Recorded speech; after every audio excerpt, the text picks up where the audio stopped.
سلمان صاحب نے کہا کہ آپ سب کو بتانا ہے کہ ہمارے مسائل کیا ہیں. مجھے اور ہم سب سندھ والوں کو یہی پتہ نہیں ہے کہ ہم ہیں بھی یا نہیں ہیں. ہم ہیں کہاں؟ یعنی ہمیں جو 1935 کے گورنمنٹ آف انڈیا ایکٹ میں جو حیثیت حاصل تھی وہ بھی نہیں ہے.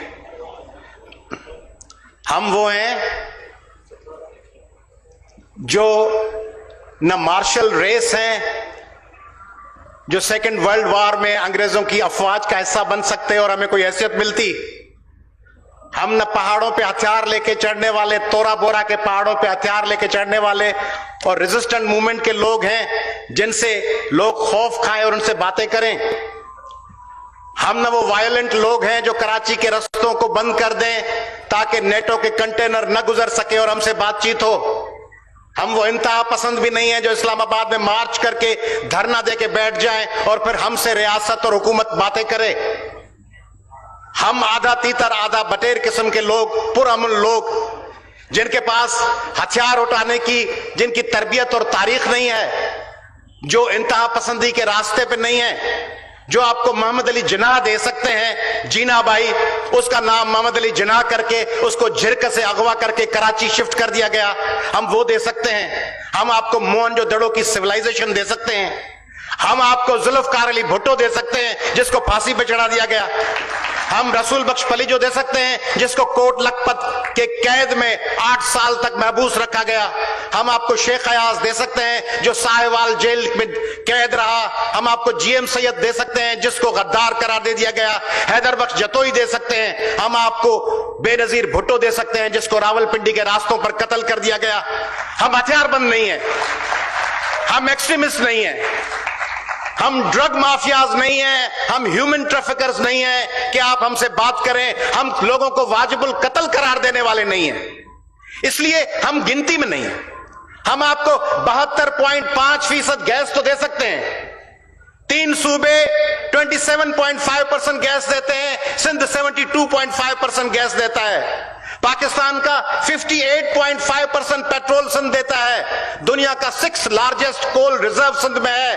70% ٹیکسس سندھ دیتا ہے. بندرگاہ سندھ میں ہے، مگر سندھ کو کوئی سننے کو تیار نہیں ہے. اور ہمارے لیے آپ ہی کے زبان کے کسی شاعر نے کہا تھا کہ اسی مجرم عشق دے جرم دے، اسی سفنے لئے اڈیک، ساتھے لگن روز عدالتاں سانو پہ جائے روز طریق. اسی موسم کچے عشق دے ساڑی دھپ بڑے نہ چھاں، اسی جم دے نال دے گابرے ساڑی قسمت مول نہ تھاں. اسی بھلے وانگ کبوتراں، اسی پاگل وانگ ہوا، اسی اپنے آپ عبادتی، اسی اپنے آپ خدا. اس ملک میں ہمیں سنا ہی نہیں گیا، ہماری رائے کی حیثیت ہی نہیں ہے. یہ عدلیہ کی بات ہو رہی ہے. عدلیہ کے حوالے سے پاکستان کی تاریخ کو جس دلدل سے نکالنے والے وہ چیف جسٹس جس نے آ کے ایمرجنسی کو رد کر دیا، جس نے سارے مشرف کے اس جرم اور بربریت اور اس جبر کے پہیے کو الٹا چلا دیا، رانا بھگوان داس. کوئی قدر نہیں ہے، اس کا کوئی ذکر نہیں ہوتا. کل سارا دن رانا بھگوان داس کا کوئی ذکر ہوا؟ اس سے پہلے کوئی ذکر ہوتا ہے؟ نہیں ہوتا. نہیں ہوگا ذکر سجاد علی شاہ کا جو جم کے کھڑا ہو گیا تھا. نہیں ہوگا ذکر جسٹس جونیجو کا جس نے نامینیشن فارم رد کر دیے تھے. ذکر نہیں ہے کیونکہ دور بیٹھے ہیں، دور یہاں سے ہزاروں میل دور لوگ بیٹھے ہوئے. ان کے سننے کے لیے ان کی آواز پاکستان کی میڈیا کی پسندیدہ آواز نہیں ہے. پاکستان کی ٹاپ میڈیا کی پسندیدہ آواز ننگر پارکر اور چھاچرو اور بیپلو نہیں ہے جہاں بچے مر رہے ہیں. کل ایک بچہ کانا کمار، ایک 7-8 سال کے بچے کو کل ریپ کر کے مار دیا گیا ہے ببرلو میں، خیرپور میں. چند دن پہلے ایک نوجوان ناظم جوکیو پاکستان اور بر صغیر میں کوئی شخص اس طرح مدر نیچر کے لیے، اس طرح انوائرمنٹ کے لیے، اس طرح اپنی وائلڈ لائف کے لیے لڑا ہے جس طرح ناظم جوکیو عرب شکاریوں کے سامنے دیوار بن کے کھڑا ہو گیا، اس کو قتل کر دیا گیا. آج اس کے دیور کو مینج کیا گیا، اس کے بھائی کو اور اس کی بیوی کو قید کر دیا گیا ہے کیونکہ اس کی بیوی کمپلیننٹ بننا چاہ رہی ہے کیس میں. اس کی بیوی ہماری بہن شیرین جوکیو قید میں ہے اس وقت بھی. ہماری ایک اور بہن فہمیدہ سیال کو قرآن پاک ہاتھ میں پکڑے ہوئے گولیوں سے بھون دیا گیا ہے. کوئی سو موٹو سننے میں آیا ہے؟ हाँ, फरियाल गोहर की एक हाथ में कोई थैली हो, उसमें तो सुओ मोटो हो जाता है, उसमें तो सुओ मोटो होता है। मगर वहां पे फहमीदा सियाल के कत्ल पर, वहां पे नाजिम जोखियों के कत्ल पर कोई आवाज बुलंद नहीं होती। वहां पे मैमूना सुमरो बच्ची कत्ल कर दी गई है कंदकोट में, वहां कुर्रतुल ऐन बुलेदी को कत्ल कर दिया गया है हैदराबाद में, कोई बोलने वाला नहीं है, क्योंकि एजेंडा पे नहीं है। सिंध के लोगों को तो स्टीरियोटाइप बना दिया गया ना, साईं सरकार, वड्डी सरकार, मेरिट से सिंध के लोग, उनकी नजर में जो रूलिंग क्लिक्स के 500,000 लोग हैं, अगर वो करप्ट हैं, अगर वो, और मैं नहीं कहूंगा कि वो नहीं है, वो बिल्कुल हैं। सिंध के रूलिंग क्लिक के लोग पंजाब की रूलिंग क्लिक्स के लोगों से ज्यादा करप्ट हैं। ये हम सिंधी होने की हैसियत से मैं तस्लीम करता हूं कि सिंध की तबाही और बर्बादी में जहां इस्लामाबाद का किरदार है, वहीं सिंध की तबाही और बर्बादी में इस्लामाबाद से ज्यादा किरदार सिंध की रूलिंग क्लासेस का है। मगर वो रूलिंग क्लासेस भी तो हम पर मुसल्लत करने वाले आप लोग हैं जो इस्लामाबाद में बैठे हैं। आप लोग उनको मुसल्लत करते हैं हम पर, और फिर कहते हैं कि भुगतो, ये आपके लोग हैं, ये आपके सरों पर बैठे रहेंगे।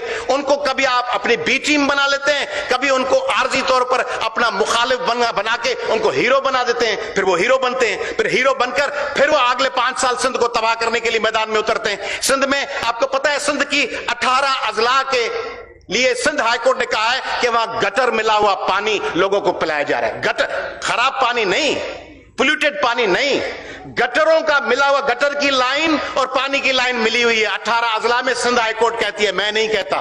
सिंध जहां पे इस वक्त फॉरेस्ट काटे जा चुके हैं, रिवराइन की कच्चे की एरियाज वडेरों और जागीरदारों के पास हैं, और इस्लामाबाद से आकर आप हमारे देहातों की लाखों एकड़ जमीनें कराची में बिल्डर माफिया के हवाले कर देते हैं। और बिल्डर माफिया में कौन बैठे हुए हैं? उनके पार्टनर सिंध की हुकूमत के लोग, उनके एक्स ऑफिसर्स, एक्स मिलिट्री के कर्नल्स और ब्रिगेडियर्स, बहरिया टाउन की एडमिनिस्ट्रेशन सारी वो है, वो लोग बैठे हुए हैं।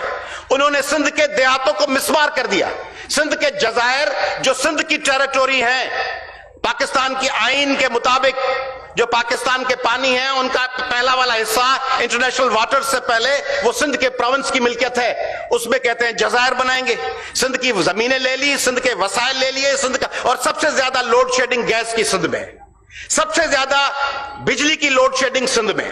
उनको आपने ये डिक्लेयर कर दिया है कि भाई ये मफ्तूहा इलाका है, और ये पट्टे पे दे दिया है। अकबर बादशाह ने पट्टे पे फला खान खानान को दे दिया, अब्दुर्रहीम खान खानान को, बीरबल को पट्टे पे। पहले जो नवाज शरीफ साहब की हुकूमत बैठी थी, हमारे साईं बैठे हुए हैं, परवेज साहब बैठे हुए हैं, पहले नवाज शरीफ साहब की हुकूमत में भी कहा था कि भाई जरदारी साहब के मामलात में मुदाखलत नहीं करना, आप जाने, आपका काम जाने।